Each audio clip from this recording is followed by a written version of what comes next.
আসসালামু আলাইকুম ওয়া রাহমাতুল্লাহি ওয়া বারাকাতুহু। আলহামদুলিল্লাহি রাব্বিল আলামিন ওয়াস সালাতু ওয়াস সালামু আলা রাসূলিহিল কারীম ওয়া আলা আলিহি ওয়া সাহবিহি আজমাইন। আমাদের এই দার্সের সিলসিলা শুরু করেছিলাম সাজসজ্জা সাজগোজ নিয়ে। পুরুষের সাজসজ্জা কেমন হবে, পুরুষের লেবাস কেমন হবে, এবং পরবর্তীতে ইনশাআল্লাহ আমরা আলোচনা করব মহিলাদের সাজসজ্জা কেমন হবে। মানুষ সভ্য জাতি, সৌন্দর্যের সাথে সৌরভ সুগন্ধ মানুষের মনে আনন্দ আনে। যেমন নিজে আনন্দ পাওয়া যায়, তেমনি অপরকেও আনন্দ দেওয়া যায়, আকৃষ্ট করা যায়। এই জন্য ইসলামী শরীয়তে নারী পুরুষ সকলের জন্য সুগন্ধি ব্যবহার বৈধ।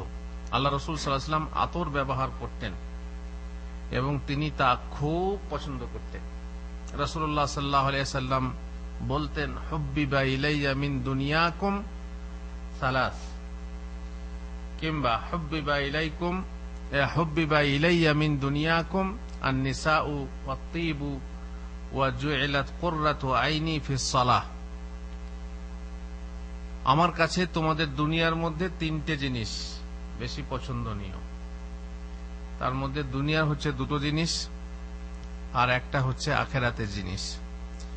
প্রথম হচ্ছে খুশবু, আতর, আর দ্বিতীয় হচ্ছে স্ত্রী। স্ত্রী আমাকে ভালো লাগে। আর প্রকৃতিগতভাবে প্রত্যেক মানুষেরই সুগন্ধি এবং স্ত্রী অবশ্যই ভালো লাগবে। পরে স্ত্রীর সঙ্গে ঘটপট হলে সেটা আলাদা কথা, কিন্তু প্রকৃতিগতভাবে স্ত্রী স্বামীকে চায়, স্বামী স্ত্রীকে চায়। তারপরে কোনো মতভেদের কারণে, কোনো গরমিলের কারণে এক অপরকে ঘৃণা করতে লাগে।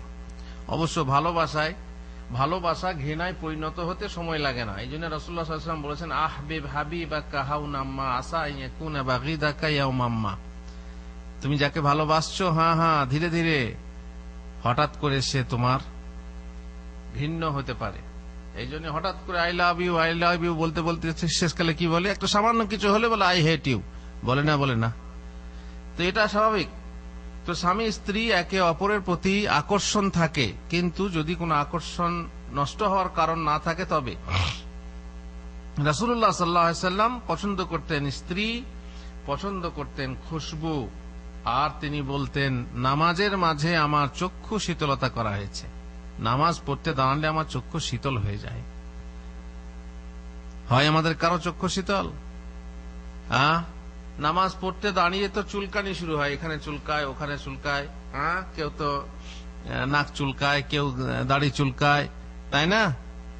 আর নামাজের ভিতরে সিমাগ ঠিক করে, কেউ ঘড়ি দেখে, কেউ অনেক কিছু করে। মহিলারাও সেই রকম নামাজ পড়তে দাঁড়ালে, চাদর পরে নামাজ পড়তে দাঁড়ালে বাপরে বাপ গরম, কতক্ষণ নামাজটা পড়ে চাদরটা খুলতে পায়। ছটফটানি যাকে বলে। নামাজ হচ্ছে চক্ষু শীতলকারী। নামাজে দাঁড়ালে আপনি আল্লাহর সঙ্গে কথা বলছেন। কার সাথে? যে আপনাকে বিপদ আপদ থেকে রক্ষা করবে, যে আপনাকে সুখ শান্তি দান করবে, যিনি বৃষ্টি বর্ষণ করেন, যিনি আল্লাহ তাআলা, তিনি রুজি দান করেন। আর তার সামনে দাঁড়িয়ে যদি আপনি এরকম আচরণ করেন, যে আচরণের ফলে আপনি আপনার নামাজকে নষ্ট করছেন। আমাদের চক্ষু শীতলকারী নামাজ নয়, আমাদের নামাজ ছটফটানির নামাজ। আমরা যখন মসজিদে আসি তখন মনে হয় যেন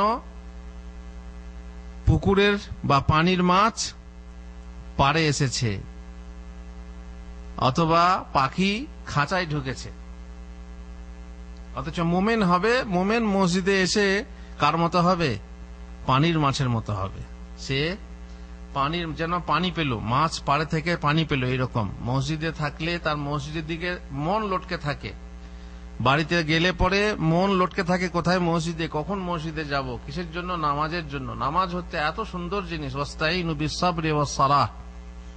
নামাজের মাধ্যমে তোমরা আল্লাহর কাছে সাহায্য চাও, সবুর করো, আর আল্লাহর কাছে নামাজের মাধ্যমে সাহায্য চাও। নামাজ হচ্ছে এমন জিনিস, নামাজ হচ্ছে সেই ওসিলা। নামাজ হচ্ছে মুমিনের মেরাজ। মুমিনের মেরাজ কেন বলা হয়? এটা হাদিস না, লোকেরা বলে যে as-salatu মিরাজুল মুমিনিন, মানে নামাজ হলো মুমিনদের মেরাজ। আল্লাহর নবীর মেরাজ কি ছিল?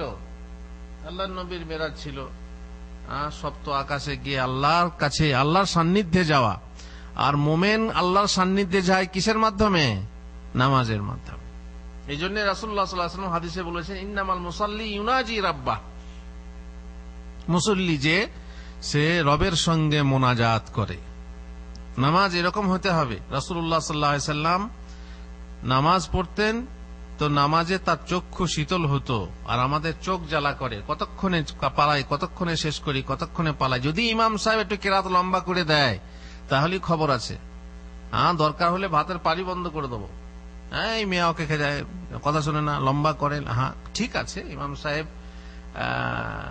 খেয়াল করে পড়বেন, বেশি লম্বা করাও ঠিক না। কিন্তু কোনো দিন যদি হয়ে গেল তো আপনার মন ওই নামাজের ভিতরেই, তখন আপনার মনে কি হয়? ফুটন্ত টকবক করে ফুটে রাগ, ইমামের প্রতি রাগ, কেন দেরি করছে, কেন লম্বা করছে। মসজিদে আধ ঘন্টা বসবে বা 15 মিনিট বসবে, সবুর হয় না। আর আমাদের নামাজ হচ্ছে কেমন, বুঝতেই পাচ্ছেন। সুতরাং রাসূলুল্লাহ সাল্লাল্লাহু আলাইহি ওয়াসাল্লামের নামাজ ছিল চক্ষু শীতলকারী। এরকম নামাজ হওয়া প্রত্যেকে হওয়া উচিত। বেশ, এখানে আমাদের বিষয়টা কি ছিল? খুশবু। আল্লাহ রাসূল সাল্লাল্লাহু আলাইহি ওয়াসাল্লাম খুশবু পছন্দ করতেন। আর খুশবু এমন এক জিনিস যে যদি কেউ উপহার দেয় তো ফিরিয়ে দিতেন না। খুশবু এমন জিনিস, যদি কেউ দিতে চায় তো সেটাকে ফিরিয়ে দিতে হয় না। খুশবু খুব ভালো জিনিস। আপনার কাছ থেকে ভালো গন্ধ পাবো, সুগন্ধ পাবো, তাহলে আপনার প্রতি একটা আকর্ষণ জাগবে। এই জন্য মহিলাদেরকে বলা হয়েছে, তোমরা খুশবু ব্যবহার করে মসজিদে এসো না, খুশবু ব্যবহার করে পর পুরুষের সামনে যেও না। কেন? একে তো তোমার রূপ সৌন্দর্য আছে, একে তো তোমার নারীত্বের প্রতি আকর্ষণ পুরুষে, তার উপরে যদি আর একটা আকর্ষণ দাও তাহলে কি হবে? আকর্ষণ মিলিয়ে বিশাল আকর্ষণ সৃষ্টি হবে। এই জন্য এই তুফান বন্ধ করার জন্য, তুফান সৃষ্টি হয়ে যাবে, তুফান বন্ধ করার জন্য খুশবু ব্যবহার করতে নিষেধ করা হয়েছে মহিলাদেরকে। ঘরের ভিতরে সে ব্যবহার করবে, স্বামীর কাছে ব্যবহার করবে। স্ত্রীর মন আকর্ষণ করার জন্য আতর ব্যবহার বিধেয়, যেহেতু স্বামী স্ত্রীর মনই এক অপরকে নানাভাবে আকর্ষণ করে। আর বিশেষ করে আতর তাদের প্রেমের সমুদ্রে তুফান আনে, জোয়ার আনে। যেমন সমাজে যেতে হলে সৌন্দর্য অবলম্বনের সাথে সাথে সুগন্ধি ব্যবহার বিধেয়। ঈদের জামাতে হাজির হতে কি ব্যবহার করতে হয়? খুশবু। তেমনি জুমার দিনে হাজির হতে কি ব্যবহার করতে হয়? খুশবু। ইমাম মালিক বলেন, আমি আহলে ইলমদের কাছে শুনেছি তারা প্রত্যেক ঈদে সাজগজ্জা ও সুগন্ধি ব্যবহারকে মুস্তাহাব মনে করতেন। যেহেতু সেখানে ইজতিমা, 5টা লোকের সামনে যাব, এমনিতে 5টা লোকের সামনে যাওয়ার জন্য আমরা কি করি? লিবাস ধারণ করি, ভালো লিবাস পরি। বাইরে যখন মার্কেটে যাই, যুবকরা যখন সিনেমায় যায়, যখন ইত্যাদি ইত্যাদি জায়গায় যায়, তখন তো সাজগোজ করেই যায়, তাই না? আর যদি সেখানে কোনো মহিলা থাকে তাহলে তো আরো দেখতে হবে। বারে বারে মাথাটা ঠিক করা, লিবাস পোশাক ঠিক করা, সেন্ট মেরে নেওয়া, এটা আকর্ষণ করার বুদ্ধি একটা। এটা তাদের নারী প্রেমের একটা আকর্ষণ করার বুদ্ধি, এটা আলাদা কথা। কিন্তু প্রকৃতিগতভাবে মানুষ যখন সমাজে যায় তখন সাজগোজ করেই যায়। জুমার জামাতে হাজির হওয়ার জন্য আতর ব্যবহার বিধেয়। রাসূলুল্লাহ সাল্লাল্লাহু আলাইহি ওয়াসাল্লাম বলেছেন, গুসলু ইয়াউমিল জুমআতি আলা কুল্লি মুহতালিম, প্রত্যেক সাবালক পুরুষের জন্য গোসল করা কি আবশ্যক। কোন কোন রিওয়ায়েতে আছে ওয়াজিব, গোসল করা ওয়াজিব। জুমার দিনে কমসে কম যদি আপনার গোসলের প্রয়োজন নাও হয়, তবুও নাপাকির গোসলের মতো গোসল করা উচিত। কবে? জুমার দিনে। এটা কেন বলুন তো? জুমার দিনে এই জন্য যে জুমার দিনে আপনারা বুঝতেই পাচ্ছেন, সাধারণত অধিকাংশ মানুষ মেহনতি মানুষরা যখন জুমা পড়তে আসবে, তো জুমা পড়তে যখন আসে তখন তারা সেই কাপড় নিয়ে আসে, গানামের লোক গানামের কাপড় পরে আসে, তারপরে মাজরার লোক মাজরার কাপড় পরে ঘামের গন্ধ নিয়ে আসে। আর ওই সময়কার মসজিদ তো আর এরকম ব্যবস্থা ছিল না, না এসির ব্যবস্থা, না সেরকম হাওয়া পাস হওয়ার ব্যবস্থা। তো মসজিদ দুর্গন্ধে ভরে যেত। তাই রাসূলুল্লাহ সাল্লাল্লাহু আলাইহি ওয়াসাল্লাম নির্দেশ দিলেন, তোমরা কি করো? গোসল করে এসো। তো কমসে কম শুক্রবারে গোসল করা কি ওয়াজিব। অনেকে বলেছেন না, ওয়াজিব না, সুন্নতে মুআক্কাদা, যদি উজু করে কেউ যথেষ্ট। তবে শরীরে গন্ধ থাকলে তাকে কি করা উচিত? গোসল করা উচিত। ওয়া সিওয়াক, দাঁতন করা উচিত। ওয়ায়ামাসসু মিনাত-তিবি মা কাদারা আলাইহি মা কাদিরা আলাইহি আও মা কাদিরা আলাইহি, যা যথাসাধ্য সে খুশবু ব্যবহার করবে, খুশবু যথাসাধ্য সে আতর ব্যবহার করবে। নিজের আতর না থাকলে বাড়ির আতর, স্ত্রীর আতর নিয়েও। এখানে সৌদি আরবে আমি এসে জানলাম যে মেয়েদের আতর আলাদা, ছেলেদের আতর আলাদা। অবশ্য আমি এখনো পর্যন্ত পার্থক্য করতে পারি না যে কোনটা ছেলেদের কোনটা মেয়েদের, অবশ্য এরা জানে। তো আমাদের দেশেও সেরকম নেই। তো সে আল্লাহ রাসূল সাল্লাল্লাহু আলাইহি ওয়াসাল্লামের যুগে কিন্তু এরকম পার্থক্য ছিল, মেয়েদের আতর, মেয়েদের সেন্ট যাতে রং থাকতো, আর ছেলেদের সেন্টের রং থাকতো না। তো যদি তোমার নিজের সেন্ট না থাকে তো স্ত্রীর কাছ থেকে নাও, আর যদি তোমার সেন্ট নাই, কোনো সেন্ট নেই, তখন কি করো, পানি ব্যবহার করো, কারণ পানিতে সুগন্ধ না থাকলেও দুর্গন্ধ দূর করে। রাসূলুল্লাহ সাল্লাল্লাহু আলাইহি সাল্লাম বলেছেন, মান ইগতাসালা ইয়াউমাল জুমআহ ফাআহসানাল গুসলা ওয়া তাতাহারা ফাআহসানাত তুহুরা ওয়া লাবিসা মিন আহসানি সিয়াবিহি ওয়া মাসসা মা কাতাবাল্লাহু লাহু মিন তিব আও দুহনি আহলিহি। তার মানে যে ব্যক্তি জুমার দিন গোসল করে, তার স্ত্রী সুগন্ধি আতর থাকলে তা ব্যবহার করে, উত্তম লিবাস পরিধান করে, অতঃপর মসজিদে এসে লোকেদের কাতার চিরে আগে অতিক্রম করে না। এখানে অবশ্য জুমার ব্যাপারটা, জুমার জিনিসটা অন্যদিন বলবো, জুমার আদবের এখানে কথা আছে। অনেকে কাতার চিরে মানে এইভাবে লাফ দিয়ে যায়, তাই না? অনেক সময় মানুষের গায়ে পা লেগে যায়, অনেকে কাঁধে পা লেগে যায়। আমাদের দেশে আবার পা লাগলে কি করে? প্রণাম করে, তাই না? প্রণাম, এটা সালাম বলে না। এটা কেন আপনারা সালাম বলছেন? এটাকে কি বলে? শ্বশুর শাশুড়ি, দাদা দাদি পায়ে যে করে, এটা বলে সালাম। এটা সালাম না, প্রণাম। ইসলামের সালাম হলো আসসালামু আলাইকুম, এটা প্রণাম, ওদের কাছ থেকে শিখেছি। আর সেইটাই থেকে গেছে অনেক মুসলিম পরিবেশে। পা ঠেকলে এরকম করে নেয় না। কি করতে হবে? সরি বলেন, কমসে কম দুঃখিত, মাফ করে দেবেন, গায়ের পা লেগে গেল। তা আপনি এসব প্রণাম কেন করবেন ওদের মতো? যাই হোক, তো এটা হলো কি যে জুমার দিনে যখন আসবেন তখন ওইভাবে ডিঙ্গিয়ে যাওয়া ঠিক না, মানুষকে কষ্ট দেওয়া ঠিক না। আর মানুষদের উচিত সামনে জায়গা খালি রেখে পেছনে না বসা। ওয়ালা ইয়াজালুন নাসু ইয়াতাখারুন হাত্তা ইউআখিরাহুমুল্লাহ। আপনি দেখবেন আল্লাহ রাসূল সাল্লাল্লাহু আলাইহি ওয়াসাল্লাম বলছেন, মানুষ তোমরা সামনে এসো, সামনে কাতার পুরো করো, তারপরে যদি খালি থাকে পেছনের কাতার খালি থাক। আর লোকেরা পিছনে হটতে থাকবে, পিছনে যেতে থাকবে, আল্লাহ তাদেরকে পিছনে করে দেবেন।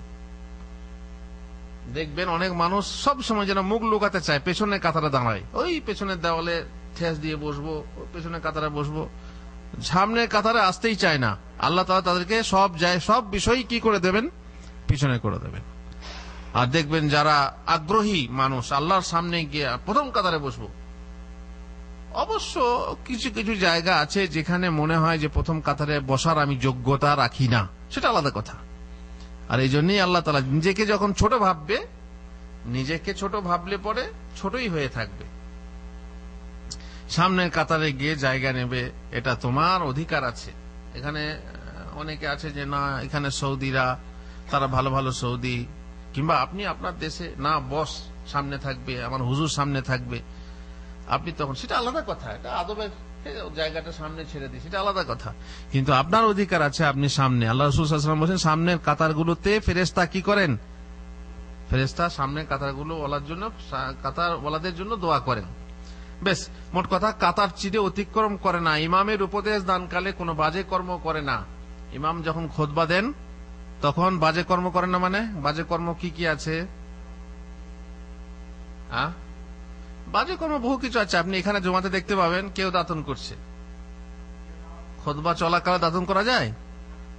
কেউ নামাজ পড়ছে, যদি এখনই এলো 2 রাকাত পড়া যায়, এছাড়া বেশি পড়ছে, অনেকে আছে পড়ে। কেউ তো পানি খাচ্ছে, কেউ কথা বলছে, সাদিক মাজরা দূর থেকে এসেছে, আর এটাই সুযোগ, নামাজের পরে গাড়ি চলে যাবে, তো কথা সেরেনি, কথা বলছে গুরগুর গুরগুর গুরগুর। আমি তো খুতবা বুঝি না, খুতবা না বুঝলে কথা বলা যাবে? কথা বলছে। আবার কেউ ওই যে কার্পেটের ফুল আছে না, ওই কার্পেটের ফুলের উপরে আঙ্গুল বুলাচ্ছে, যেন ওই ফুলটা আঁকছে। আর কেউ তো আল্লাহ রাসূল সাল্লাল্লাহু আলাইহি ওয়াসাল্লামের যুগে লোকে কি করতো? কাঁকড় নিয়ে খেলা করতো, স্পর্শ করতো।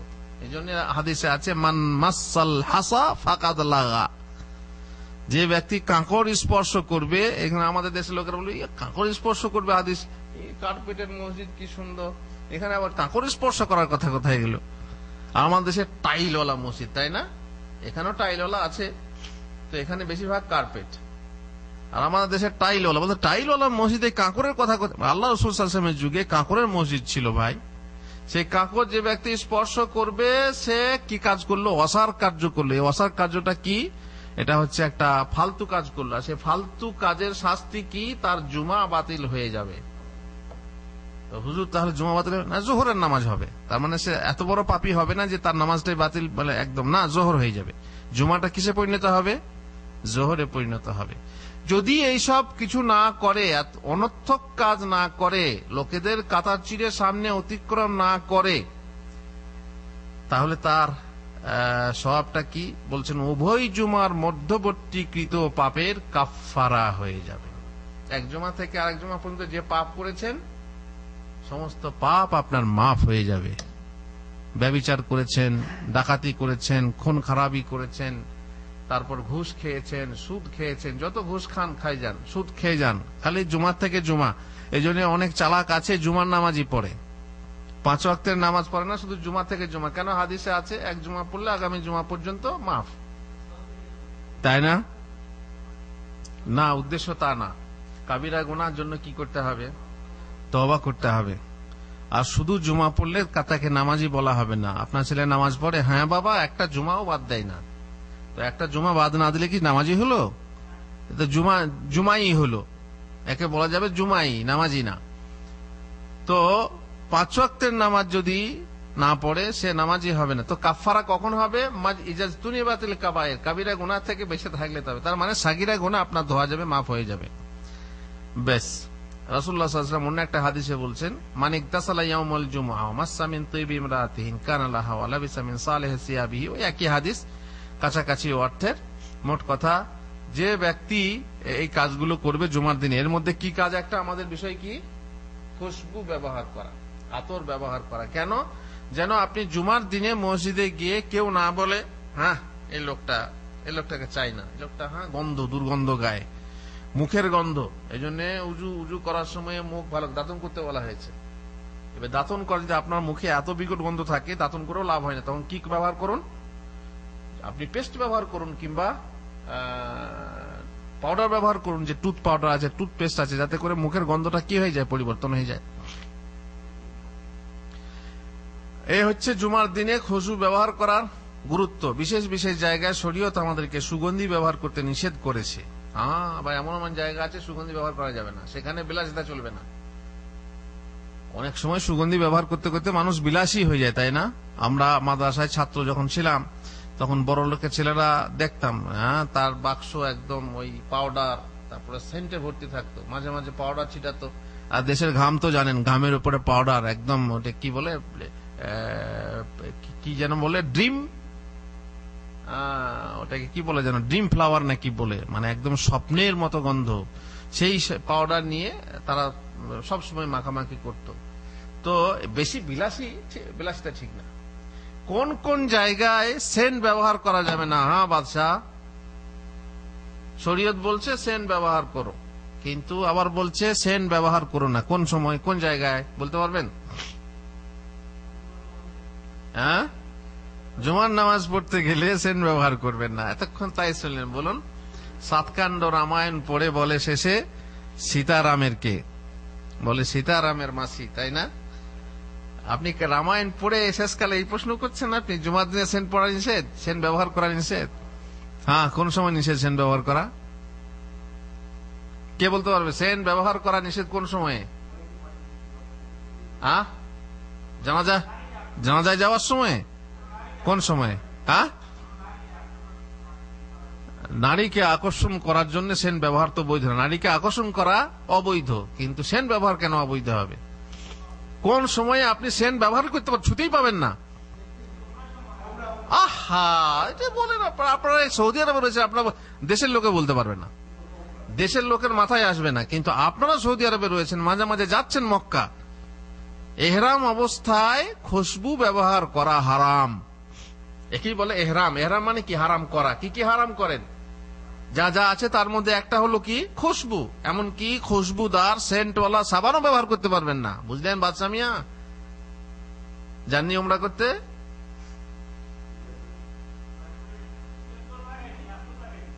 হ্যাঁ, সেন্ট লাগাইনি, আতর লাগিয়েছি। তার মানে ভাত খাইনি, চাवल খেয়েছি। হ্যাঁ,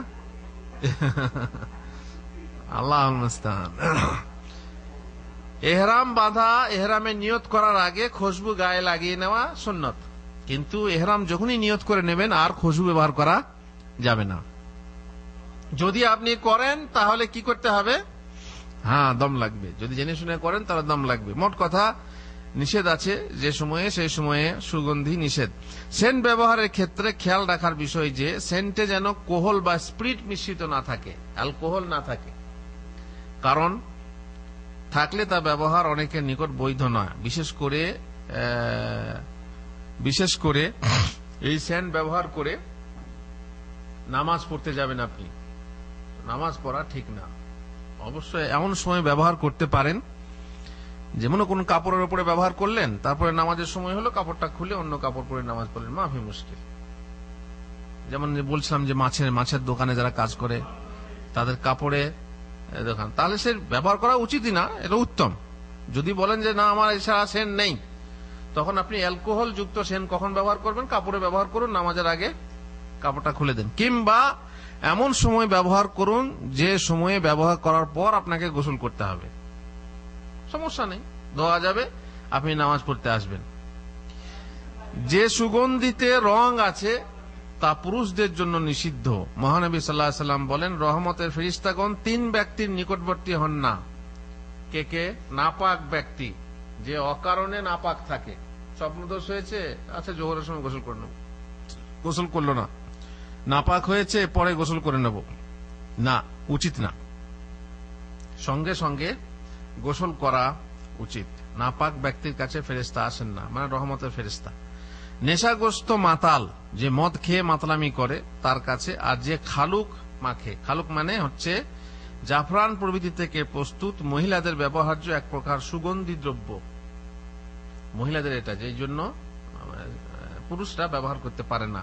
এটি ব্যবহার করলে দেহে ও পোশাকে লালচে হলুদ রং প্রকাশ পায়, তাই তা পুরুষদের জন্য ব্যবহার নিষেধ। ওই যে রাসূলুল্লাহ সাল্লাল্লাহু আলাইহি ওয়াসাল্লাম দেখলেন এক সাহাবীর গায়ে হলুদ লেগে আছে।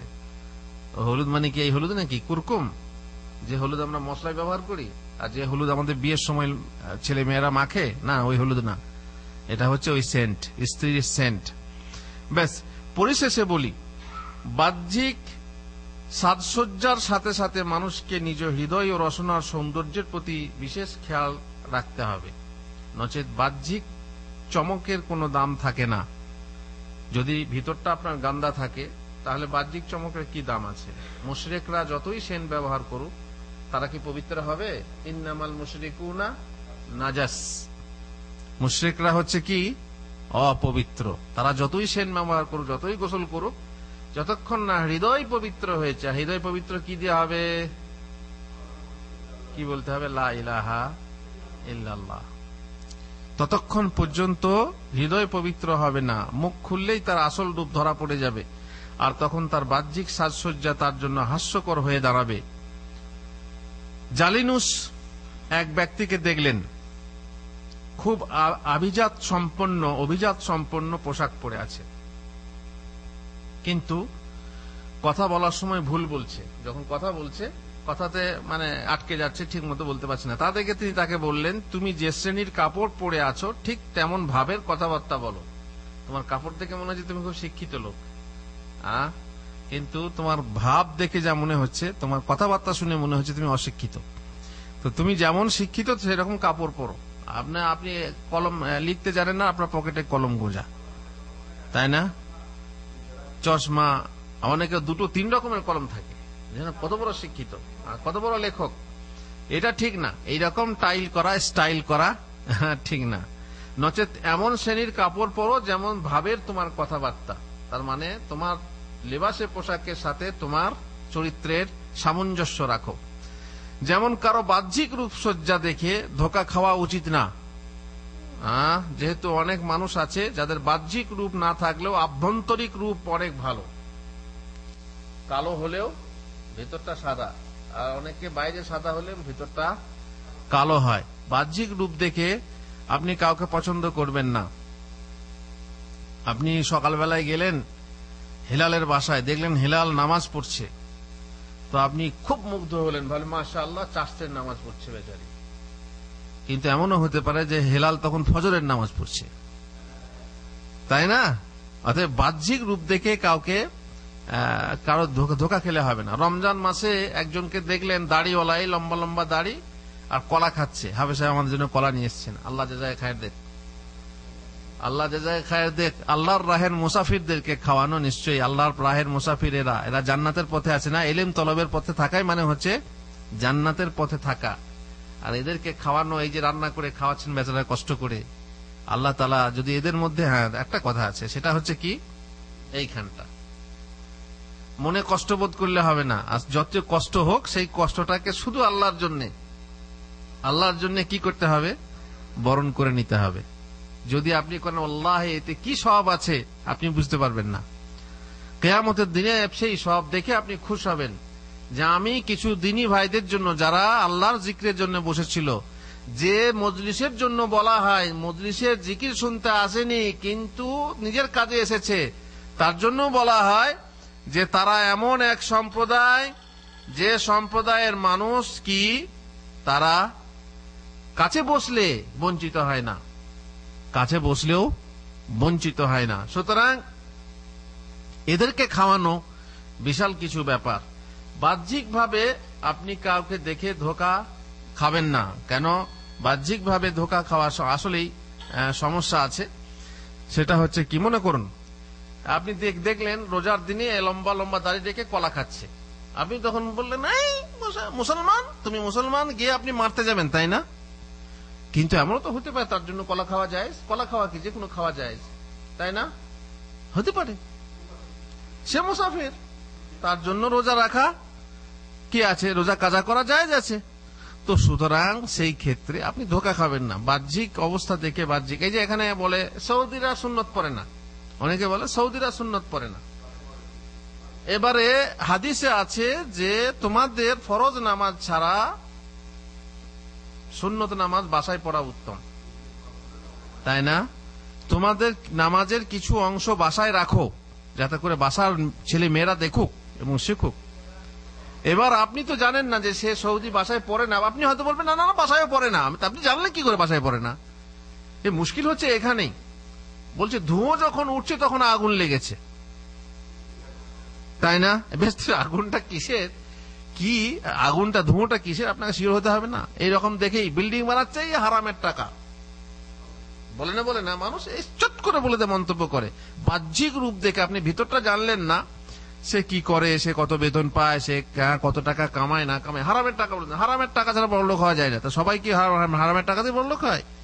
তো সাহাবীরা বড়লোক ছিলেন না সব হারামের টাকায়? তো আম ভাবে এইভাবে তো বলা ঠিক না। এভাবে লম্বা জীব যাদের, তাদের কাঁচি দিয়ে জীব কেটে নেওয়া উচিত। কিন্তু ওমরের যুগ তো নয় যে চাবুক লাগাবেন আর কাঁচি দিয়ে জীব কাটবেন। যা কাঁচি দিয়ে জীব কাটার কথা আমি বাড়তি বললাম, কিয়ামত ছাড়া কাঁচি দিয়ে জীব কাটার বিধান ইসলামে নেই। কোথায় কাটবেন? কাল জাহান্নামে কাঁচি দিয়ে জীব কাটবেন। কিন্তু দুনিয়াতে নেই যে কারো জীব কেটে নাম। যাই হোক, কথা হলো কি, বাহ্যিক রূপ দেখে ধোকা খাওয়া উচিত না। একদা নাখার উজরি এক আলেম আর কি হযরত মুয়াবিয়ার নিকটে এলেন, তার মানে তাবি, মুয়াবিয়া সাহাবী আর ইনি হলেন তাবি। তার গায়ে ছিল একটি আলখাল্লা, তা দেখে মুয়াবিয়া মনে যেন তাচ্ছিল্য ভাব এলো, দেখে ঢিলে ঢালা লেবাস পরে এসেছে। তো নাখার সে কথা তার চেহারায় অনুমান করে নিলেন ও বললেন, আমিরুল মোমিনিন, এ আলখাল্লা আপনার সাথে কথা বলবে না। কথা বলবে কে? আপনার সাথে কথা বলবে তার পরিধায়ী যে পড়ে আছে। আমার কথা শুনুন, আমি কে। আলখাল্লা দেখে আপনি হয়তো চেহারাটাকে এমন করে নিলেন যে ভাবছেন তুচ্ছ আর কি, তাচ্ছিল্য করছেন, কিন্তু কথা আলখাল্লা বলবে না, কে বলবে? হ্যাঁ।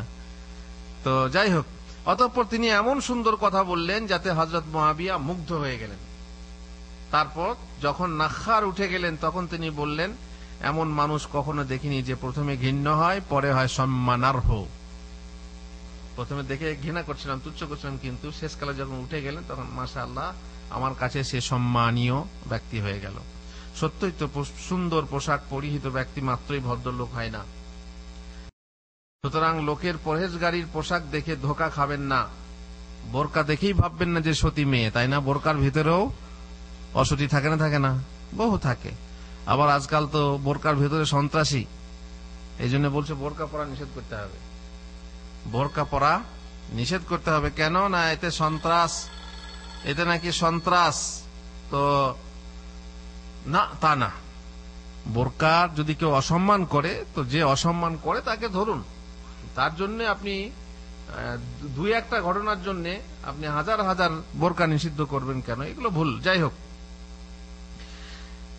ধোঁকা খাবেন না। গাঁটের অনেক উপরে কাপড় পরা দেখে অবাক হবেন না, এবং কপালে সিজদার কালো দাগ দেখে চমকিত হবেন না। বরং সংসার ও টাকা পয়সার ব্যাপারে দেখুন তার পরহেজগারি কতটুক। মসজিদে এসে মাথা হেলালেই হবে না। একটা কথা আছে, এক ব্যক্তি হযরত উমরকে বলল, অমুক লোকটা বড় খাঁটি লোক, অমুক লোকটা দেখেছেন খুব খাঁটি লোক। তিনি বললেন, তা তুমি কি করে জানলে সে খাঁটি লোক? ওর সাথে কোনো সময় সফর করেছো? সফরে গেলে হ্যাঁ সাথী চেনা যায়, তাই না? সফরে গেলে সাথী চেনা যায়। বলল যে না। বললেন, তোমার ওর মাঝে কোনোদিন তর্ক বা মতবিরোধ হয়েছে? বললেন না। বললেন, ওর কাছে কোনোদিন কিছু আমানত রেখেছিলে? ঋণ টিন, হ্যাঁ আমানত কিছু রেখেছিলে? বলল না। বললেন, তাহলে ওর সম্পর্কে তুমি কিছুই জানো না। আমার মনে হয় তুমি ওকে মসজিদে মাথা হেলাতে দেখেছো। আছে না অনেক মানুষ, আপনি দেখবেন খোদবা চলছে, সেই খোদবাতে যে কথাগুলো বলা হয় জুমার দিনে, দেখবেন অনেক মানুষ কেঁদে ফেলছে, হু হু হু হু করে কাঁদতে লাগে। সত্যি দেখেছি, এমন দেখেছি আমি, মাঝে মাঝে দেখেছি এগুলো সাংঘাতিক, মানে কিয়ামতের বয়ান হচ্ছিল, সে সাংঘাতিক কান্না। আমাদের এলাকাতে এক মসজিদে এরকম খোদবা হলে পরে সে খুব হু হু হু হু করতো, আর লোকেরা বলতে, দেখো এখানে মসজিদে হু হু করছে আর বাইরে তার আচরণ দেখো, মিথ্যা বলা, গালাগালি করা ইত্যাদি ইত্যাদি। সুতরাং তুমি মনে হয় মসজিদে মাথা হেলাতে দেখেছো, অতএব তুমি তার সম্বন্ধে কিছুই জানো না। একবার ঋণ দিয়ে দেখো, একবার আমানত রেখে দেখো, তার সঙ্গে সফর করে দেখো, বুঝতে পারবে লোকটা কেমন।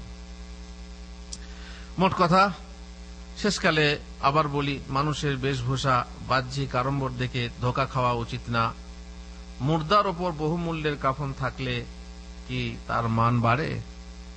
মুর্দা সে মুর্দাই, তার গায়ে আপনি যেমনই কাপড় চড়ান। সুতরাং এই হলো মোটামুটি পুরুষদের সাজসজ্জা, এবং বলেছিলাম যে কোন পোশাক পরতে হবে না ইত্যাদি। আজকে পুরুষদের ব্যাপারে আমরা শেষ করলাম। আগামী পর্বে ইনশাআল্লাহ আমরা মহিলাদের সাজসজ্জা নিয়ে কথা বলবো। আল্লাহ তাআলা আমাদেরকে তৌফিক দেন যা শুনলাম তার উপর আমল করার। আল্লাহুম্মা আমিন।